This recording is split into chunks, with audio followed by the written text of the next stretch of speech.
പാലക്കാട് പൊൽപ്പുള്ളി കാറപകടത്തിൽ മരിച്ച കുട്ടികളുടെ പോസ്റ്റ്മോർട്ടം പൂർത്തിയായി. പൊൽപ്പുള്ളി സ്വദേശിനി എൽസി മാർട്ടിന്റെ മകളായ എമിലീന, മാർട്ടിൻ, ആൽഫ്രഡ് മാർട്ടിൻ എന്നിവരാണ് മരിച്ചത്. മൃതദേഹം സ്വകാര്യ ആശുപത്രിയിലെ മോർച്ചറിയിലേക്ക് മാറ്റും. അതേസമയം അപകട കാരണം പെട്രോൾ ട്യൂബ് ചോർന്ന് സ്റ്റാർട്ടിംഗ് മോട്ടറിന് മുകളിലേക്ക് ഇന്ധനം വീണതാവാമെന്ന നിഗമനത്തിലാണ് മോട്ടോർ വാഹന വകുപ്പ്. വിവരങ്ങളുമായി അരുൺ ആലത്തൂരാണ് ചേരുന്നത്. അരുൺ, വിശദാംശങ്ങൾ. ഗൗതം, പാലക്കാട് ജില്ലാ ആശുപത്രിയിലാണ് പോസ്റ്റ്മോർട്ടം നടപടികൾ പൂർത്തിയായിരിക്കുന്നത്. പാലക്കാട് പൊൽപ്പുള്ളിയിൽ കാറപകടത്തിൽ മരിച്ച കുട്ടികളുടെ പോസ്റ്റ്മോർട്ടമാണ് പൂർത്തിയായിരിക്കുന്നത്.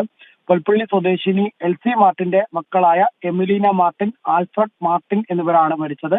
മൃതദേഹങ്ങൾ കുട്ടികളുടെ അമ്മ ജോലി ചെയ്തിരുന്ന പാലക്കാട്ടെ സ്വകാര്യ ആശുപത്രിയിലെ മോർച്ചറിയിലേക്ക് മാറ്റും.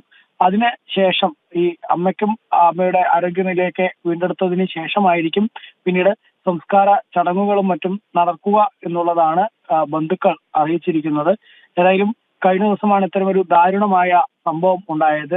ഒരു ഷോപ്പിങ്ങിന് പോകുന്നതിന് വേണ്ടി വീട്ടിന്റെ മുറ്റത്ത് നിർത്തിയിട്ടിരുന്ന കാറ് സ്റ്റാർട്ട് ചെയ്യുന്നതിനിടെയായിരുന്നു പെട്ടെന്ന് തീ പടരുകയും ഈ അമ്മയ്ക്കും ഒപ്പം 3 കുട്ടികൾക്കും പരിക്കേറ്റത്. അതിൽ മൂത്ത കുട്ടിയുടെ അപകടത്തിനെ തരണം ചെയ്യുകയും ആ കുട്ടിയുടെ ആരോഗ്യനില വീണ്ടെടുക്കുകയും ഒക്കെ ചെയ്തിട്ടുണ്ട്. അമ്മ ഇപ്പോഴും ചികിത്സയിൽ തുടരുന്ന ഒരു സാഹചര്യമാണ്.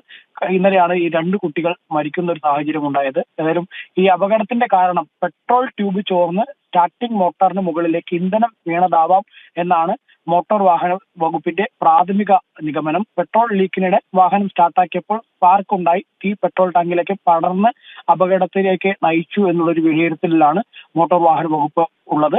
ഷോർട്ട് സർക്യൂട്ട് സാധ്യത പരിശോധിക്കുന്നുവെന്നും മോട്ടോർ വാഹന വകുപ്പ് ഉദ്യോഗസ്ഥർ പറയുന്നുണ്ട്. ഏതായാലും 2002 മോഡൽ മാരുതി കാറിലാണ് ഇത്തരമൊരു അപകടം ഉണ്ടായത് എന്നുള്ളതാണ്. ശരി അരുൺ.